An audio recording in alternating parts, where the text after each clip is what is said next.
O deputado federal Mauro Benevides Filho nos encaminhou, agora cedo da manhã, um vídeo com uma advertência importante para todos os brasileiros, pessoas físicas e pessoas jurídicas de pequeno e médio porte. Vale apenas ficarmos atentos para essa advertência.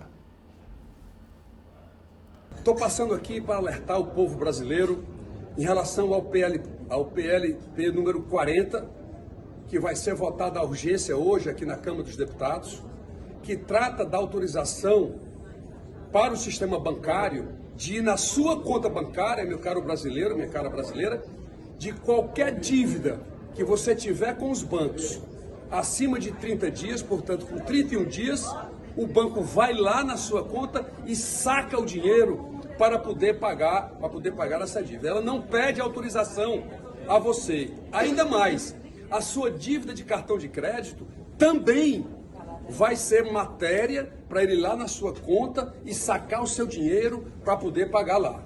E por último, se não tiver dinheiro na sua conta, ele vai lá no seu saldo do FGTS, que você lutou com muita dificuldade, trabalhando para poder ter o seu depósito no seu fundo de garantia, pois a lei também está autorizando os bancos sacarem 10% do FGTS para poder pagar com 31 dias essa operação de crédito, esse cartão ou o que quer que seja. É muito grave. E para concluir, pedindo que vocês liguem para os seus deputados federais para alertar da gravidade dessa matéria, até porque quando você vai ler quem serão as pessoas que sofrerão com isso, lá vai estar a pessoa física, o microempreendedor individual, a microempresa e a empresa de pequeno porte. As grandes empresas deu um tilt no computador lá de quem fez e tiraram as grandes empresas. Ficaram só os pequenos, que vão ter, portanto, que sofrer com o sistema bancário no débito automático das suas contas.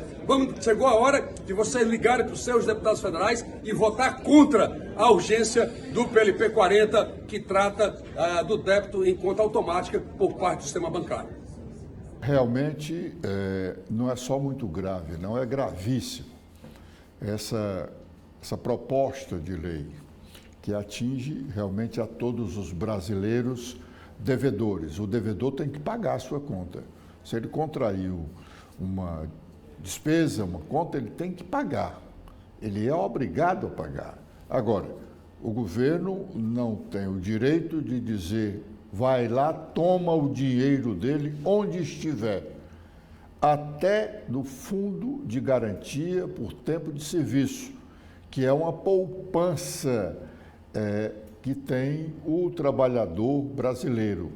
O empregador deposita mensalmente um percentual do salário do seu empregado no fundo de garantia por tempo de serviço, para que este empregado, quando sair da empresa, for demitido ou pedir demissão, não sendo por justa causa, ele tem o direito imediato de receber aquela poupança que está na Caixa Econômica Federal ou em outro estabelecimento bancário. É um absurdo isso que está sendo proposto para ser uma lei brasileira impondo, permitindo ao sistema bancário, e aí é o Banco Central, e vasculhar todas as contas de todos os brasileiros para saber onde ele tem algum dinheiro guardado para pagar compulsoriamente qualquer conta que ele tenha contraído.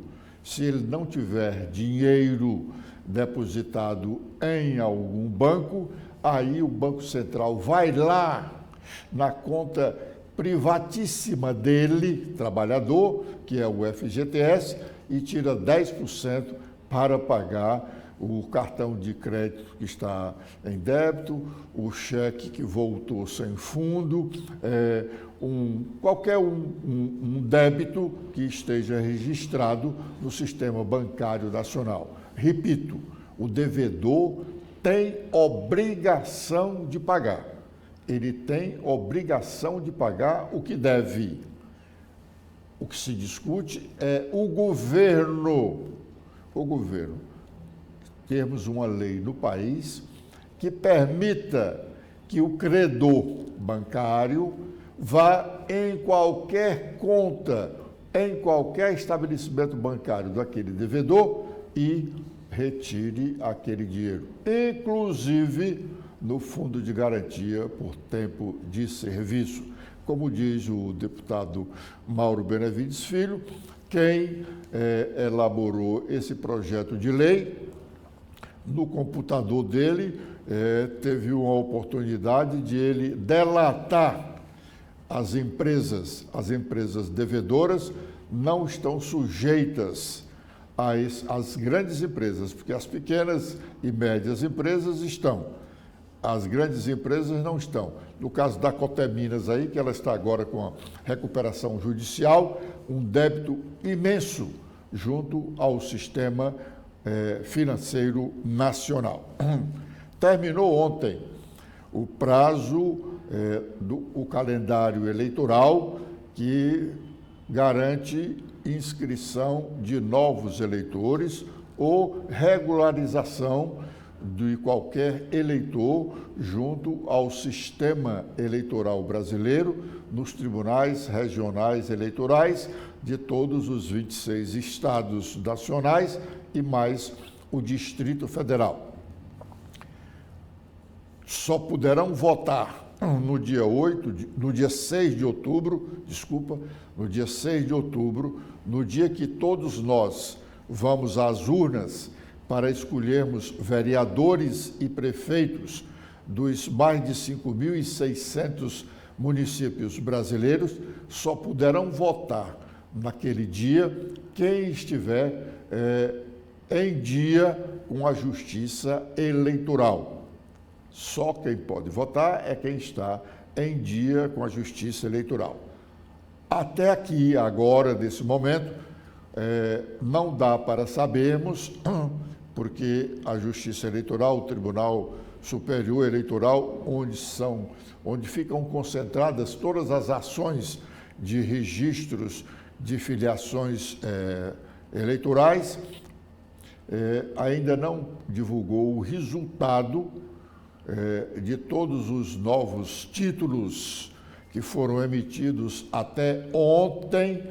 Por isso, ainda não sabemos se o município de Juazeiro do Norte, aqui no sul do estado, na região do Cariri, alcançou os 200 mil eleitores para que possa acontecer lá, neste ano, o segundo turno de votação para a escolha do prefeito municipal.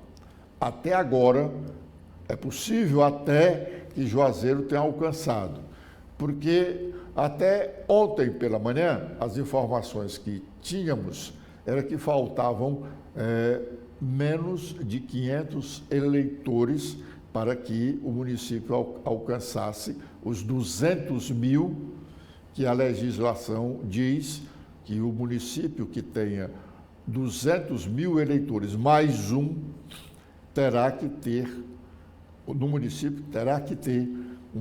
um segundo turno da eleição se nenhum dos candidatos a prefeito alcançar 50% dos votos válidos e mais um. Se alguém alcançar esse total de votos, não existe segundo turno. Mas, em não alcançando, haverá segundo turno. E a votação a disputa será entre os dois mais votados no primeiro turno. O primeiro turno, a votação é no dia 6 de outubro. E o segundo turno, a votação é no último domingo de outubro.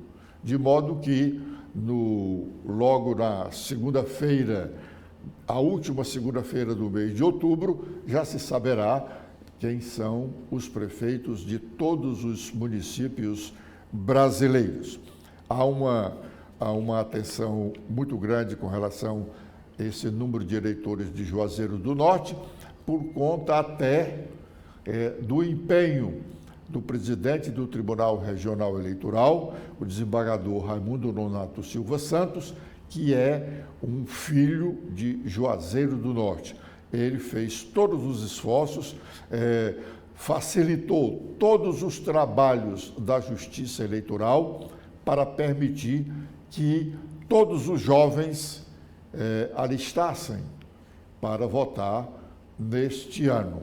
Mesmo que não vote, mas estando alistado, o município constando na sua relação com mais de 200 mil eleitores, haverá o segundo turno. Os candidatos a prefeito de Juazeiro que não estavam muito alegres, muito entusiasmados com a possibilidade de haver um segundo turno naquele município. Hoje, no Ceará, nós só temos segundo turno para prefeito em Fortaleza e em Caucaia. Só esses dois municípios cearenses têm mais de 200 mil eleitores. Um segundo turno, segundo os candidatos, é uma outra eleição e até pode se tornar mais cara do que a eleição do primeiro turno. Mas vamos aguardar mais algumas horas e ainda hoje deveremos saber se Juazeiro do Norte terá ou não segundo turno para a eleição de prefeito neste ano. A montanha pariu um rato. O relatório da Comissão Parlamentar de Inquérito da COELCE é pobre sobre todos os aspectos.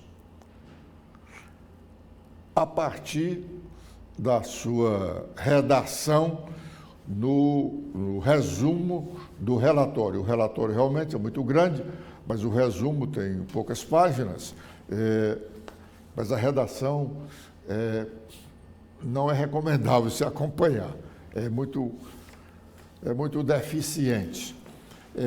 O relator sugere uma série de providências que deveriam ter sido tomadas aqui no Ceará. Ele recomenda que a ANEEL faça com que esse convênio do governo do Estado, essa concessão dada pelo governo do Estado para a Enel administrar a COELCE, esse contrato seja cancelado. A autoridade para sustar esse contrato é do Estado do Ceará, não é da ANEEL, é do Estado do Ceará. Energia e águas são assuntos de competência da União, do governo federal. O governo federal concedeu ao Estado do Ceará, como concedeu a todos os outros estados brasileiros e ao próprio Distrito Federal, ele concedeu a permissão, ele concedeu os serviços, a exploração dos serviços de distribuição de energia. O Estado do Ceará, quando concedeu a Enel, que é a administradora da COELCE, essa concessão, ele subrogou, ele o fez com a autorização do governo federal. Sem a autorização do governo federal, o Estado do Ceará não poderia ter feito uma licitação para subrogar a concessão que o governo federal lhe havia concedido.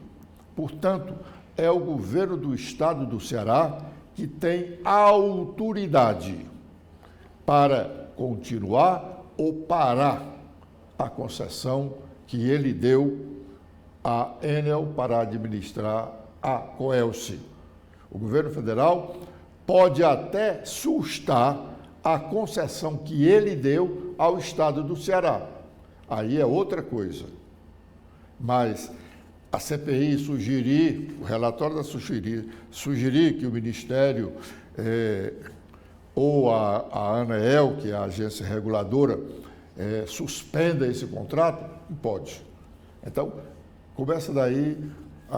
começam aí as falhas do relatório que apresentado antes de ontem pelos integrantes da CPI, que durou mais de um ano. Ela foi instalada em fevereiro do ano passado. Durante todo esse tempo, os deputados integrantes da CPI e outros fizeram uma boa animação política, ganharam grandes espaços, ou muito espaço na imprensa cearense, tratando da má prestação de serviços da Coelce. Por isso é que nós podemos dizer que a montanha pariu um rato. Aliás, já havíamos dito que não devíamos esperar muito dessa CPI. Como todas as outras, quase sempre dá em nada. Ela sugere também que a Procuradoria-Geral do Estado, que o Ministério Público Federal proponham ações, até a Advocacia-Geral da União proponham ações contra a Enel, a Coelce. Reclama que a Coelce não cumpriu parte do compromisso que ela assumiu ao receber a concessão, porque ela tinha que aplicar um percentual X da sua arrecadação no Ceará em investimentos na própria rede de distribuição. E não fez. Não fez por culpa da própria Assembleia, por culpa do governo do Estado, que não acompanhou a evolução dessa concessão. A Assembleia devia fiscalizar para dizer, olha, Coelce, a senhora não cumpriu neste ano esse compromisso. Está devendo tantos milhões de reais em investimentos, porque não fez. Aí sim, podia propor ação, podia propor até a suspensão do contrato ou a anulação do contrato. Mas, de qualquer modo, vamos ouvir um pouco do que disse o relator, o deputado Guilherme Landim. Mas eu tenho a convicção de que a mobilização que essa CPI fez no estado do Ceará, na sociedade, na imprensa e nos órgãos de fiscalização, eles já estão dando resultado. Tanto é que a presidente foi demitida e foram buscar o Nunes para ver se arruma a casa novamente, para ver se volta a ter diálogo novamente. E a partir daí nós começamos a fazer uma investigação muito ampla. E tivemos denúncias de toda a natureza que vocês possam imaginar. Tivemos denúncia de sucateamento do quadro de equipamentos, tivemos denúncia da diminuição de funcionários ao longo dos anos, tivemos denúncia do descaso que essa empresa comete com as vítimas, com as famílias das vítimas de choques elétricos. Só de funcionários são 67 ao longo desses anos. E, além disso, a qualidade do serviço, que é tão falada pela nossa população.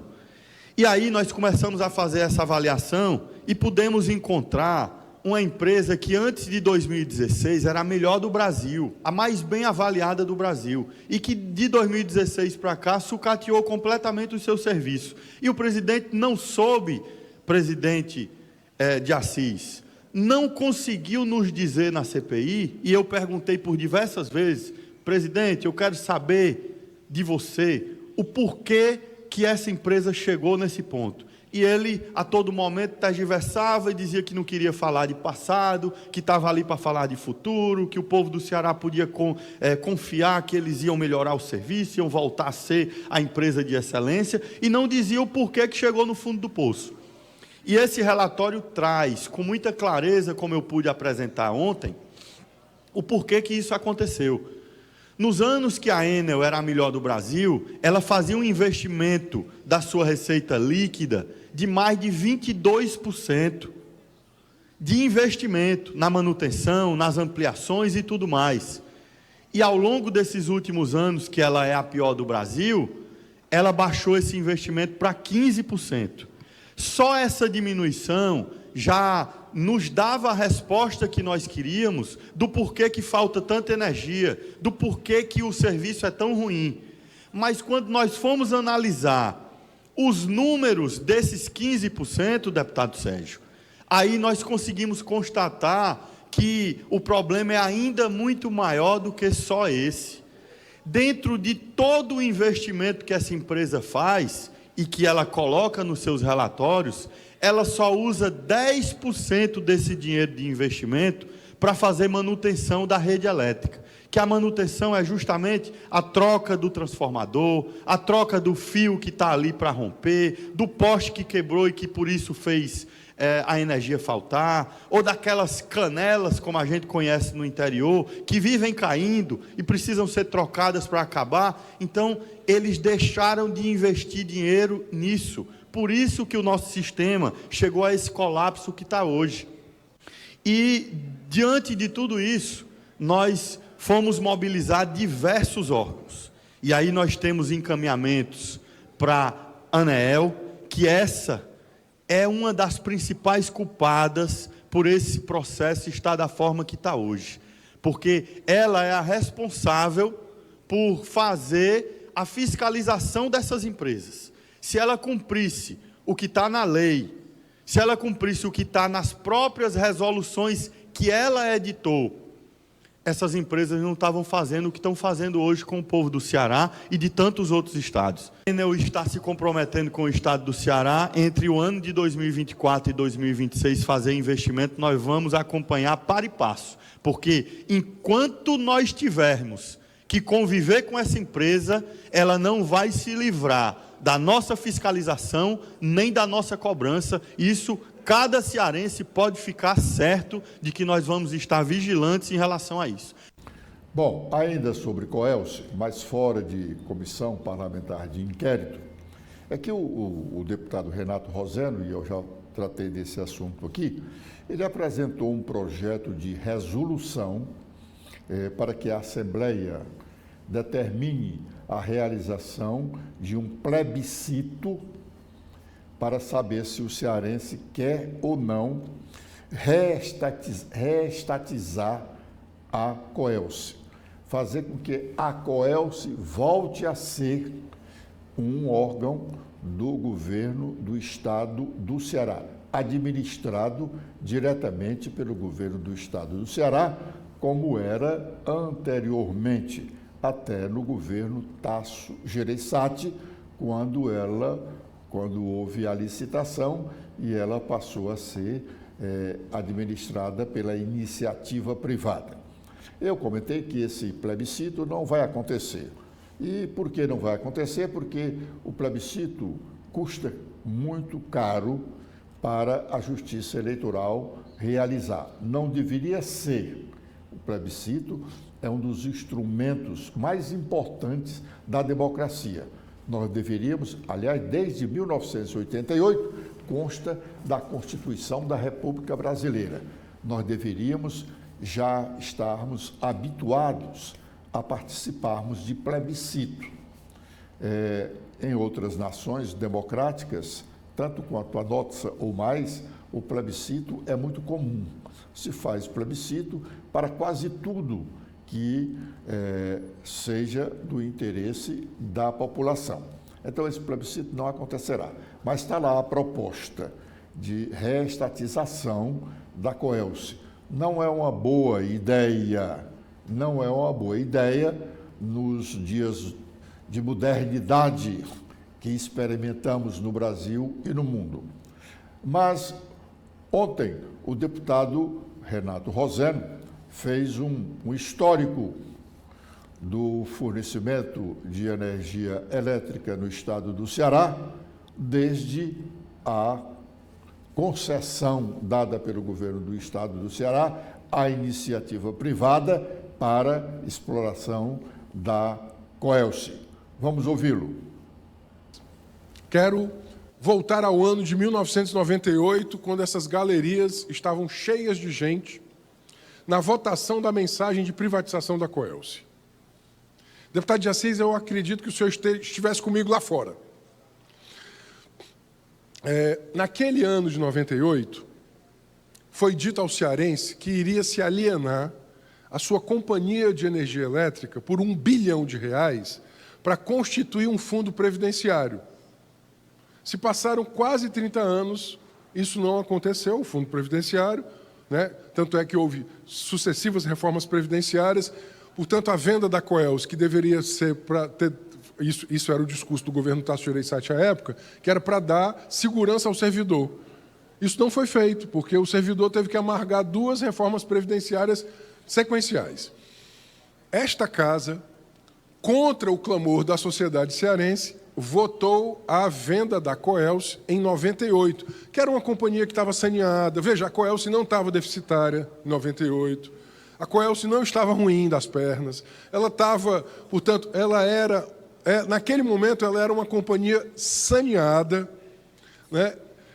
Tanto é que houve muita ambição do setor elétrico para comprar a Coelce, que compraram por R$1 bilhão uma companhia que estava saneada e funcionando.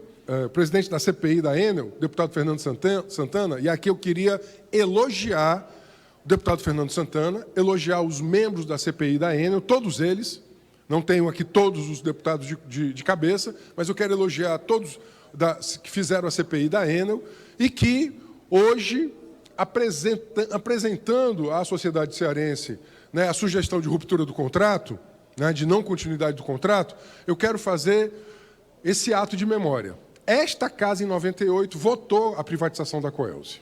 Em 2014, eu fui eleito. Em 2015, eu dei entrada num processo para convocar um PDL, um projeto de decreto legislativo. Naquele momento, eu consegui as 16 assinaturas, em 2015, para consultar a sociedade cearense ainda, né, na legislatura passada, se ela queria ou não a manutenção do modelo de privatização. Perdi no voto. 2016. Em 2018, eu fui reeleito. Em 2019, eu dei entrada novamente no PDL, consegui novamente as 16 assinaturas para convocar um plebiscito para que a sociedade cearense, e não a Assembleia, a sociedade cearense, com o exercício da sua soberania, ela decidisse se queria ou não a manutenção desta concessão. Eu quero aprovar esse PDL. Eu estou aqui aberto ao debate. Vamos ouvir a sociedade cearense sobre qual é o modelo que ela quer, se ela quer manter ou não o modelo de concessão privada. Talvez ela queira. Talvez ela queira simplesmente mudar de concessionária. Eu, particularmente, eu tenho uma posição. Os países da Europa, todos eles que fizeram privatização nos anos 80 e 90, reviram as privatizações de serviços essenciais. Aos deputados, eu quero propor que a soberania decida se ela quer ou não a manutenção deste modelo. Este modelo faliu em todo o mundo, inclusive aqui no estado do Ceará, o modelo de privatização dos serviços essenciais. Muito bem. Na verdade, quando se discutiu a privatização da Coelce, o argumento principal não era que a empresa não estivesse prestando um serviço de má qualidade, não. Era que o estado do Ceará precisava de recursos para resolver o sistema previdenciário do estado. O sistema de previdência dos servidores do estado do Ceará, que acumulava um déficit muito grande. O governo Tasso Gereissati argumentava, e o argumento foi o que prevaleceu, porque a Assembleia sempre é muito solícita aos desejos do governador de plantão. A Assembleia aprovou a privatização da Coelce. E para onde foi o dinheiro da Coelce? Para o sistema previdenciário? Não. Não. Uma parte sim, mas o todo não. A maioria, o maior volume de recursos do total arrecadado com a venda da Coelce não foi para o sistema previdenciário. E o sistema previdenciário hoje continua tão deficitário quanto o daquela época. Nenhum dos governos de lá até aqui conseguiu solucionar o problema do déficit previdenciário. Aliás, é uma situação muito delicada, porque esse déficit não é privilégio do estado do Ceará. Todos os estados brasileiros têm déficit no seu sistema previdenciário. O governo federal também tem um grande déficit do sistema previdenciário único, nacional, o sistema nacional. Por fim, o sistema previdenciário é um complicador para todos os governos que já fizeram várias reformas previdenciárias, chegaram inclusive a passar a cobrar do próprio aposentado um percentual. O trabalhador já paga mensalmente um percentual para garantir a sua aposentadoria ao fim de longos 30, 35 anos de trabalho. Pois bem, os governos têm alterado o sistema, a legislação previdenciária, e inclusive nas últimas incluiu a obrigatoriedade do aposentado que já pagou 30, 35 anos para ter direito à aposentadoria, ele passou a ser obrigado a pagar também um percentual para a manutenção da sua aposentadoria. Aqui no Brasil é bom, hein? Você paga para adquirir um direito, quando adquire esse direito, tem que continuar pagando para poder gozar desse direito. Olha lá. Bom, o certo é que o sistema previdenciário realmente está em frangalhos e, mesmo assim, ainda acumula uma boa soma de recursos, que não dá para garantir todos os benefícios aos aposentados, mas garante alguns benefícios e ainda ajuda o erário estadual, como no caso aqui do Ceará. O governador Elmano tomou emprestado, diz ele emprestado, não se sabe se vai pagar, vai pagar daqui a alguns anos, tomou emprestado, da Previdência dos servidores estaduais, alguns bilhões de reais para que o Estado pudesse saldar algumas de suas contas. Além de tomar esse dinheiro por empréstimo, diz o governo, ele ainda está deixando de entregar à Caixa Previdenciária uma boa parte dos recursos que o governo do Estado amealha, toma dos servidores que têm que pagar imposto de renda. O imposto de renda aqui do Estado, dos servidores do Estado, fica com o Estado e deve ir para o sistema previdenciário. Por hora não está indo, porque o Estado está precisando desses recursos. Muito bem. O deputado estadual Evandro Leitão quer chegar em agosto, no momento em que for pedir o registro de sua candidatura a prefeito de Fortaleza, já está com toda a sua estrutura de campanha montada para iniciar a campanha propriamente dito e de modo da parte externa.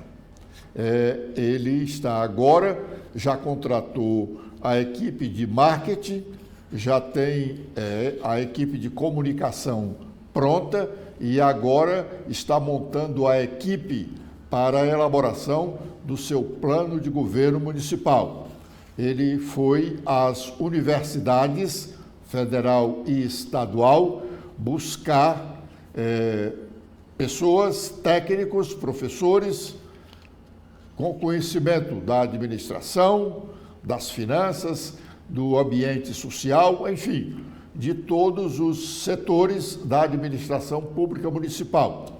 Ele foi ao encontro desses professores para formar a sua equipe de elaboração do plano de governo.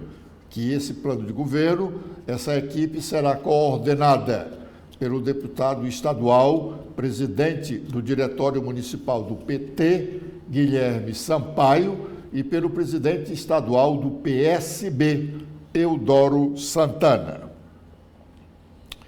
A deputada doutora Silvana ocupou a tribuna da Assembleia Legislativa, agora nesta semana, com raiva,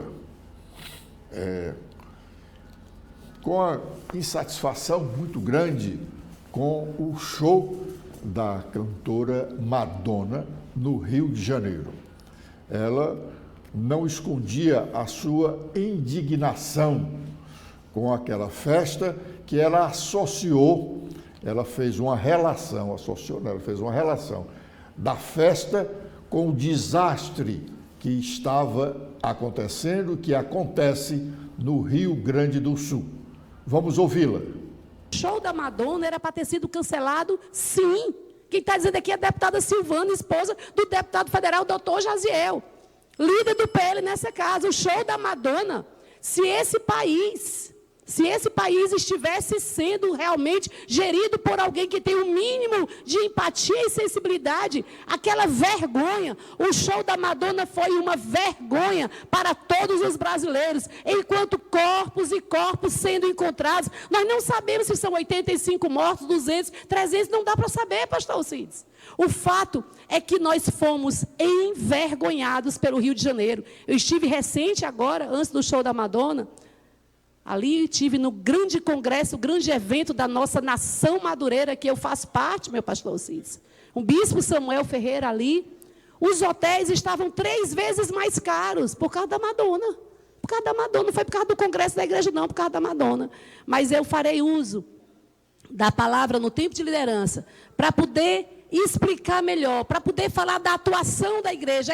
As igrejas que foram tão atacadas, fechadas na pandemia do Covid, está lá a Igreja do Senhor Jesus, abrindo as portas para atender as vítimas da enchente, recebendo, doando alimentos, colchões, vestimentas. Não é todo o povo, claro que não, o povo do Rio de Janeiro nem tem culpa, coitados, eles são geridos por um maluco, por um doido. Isso é uma loucura. Você saber, não, mas estava planejado não sei quantos meses. Minha gente, foi uma tragédia. Uma tragédia. Uma tragédia que se abateu no Rio Grande do Sul. Aí se faz o show de uma mulher que envergonha a carreira dela, envergonha essa nação. Tenho vergonha pelo Rio de Janeiro ter mantido aquele show profano.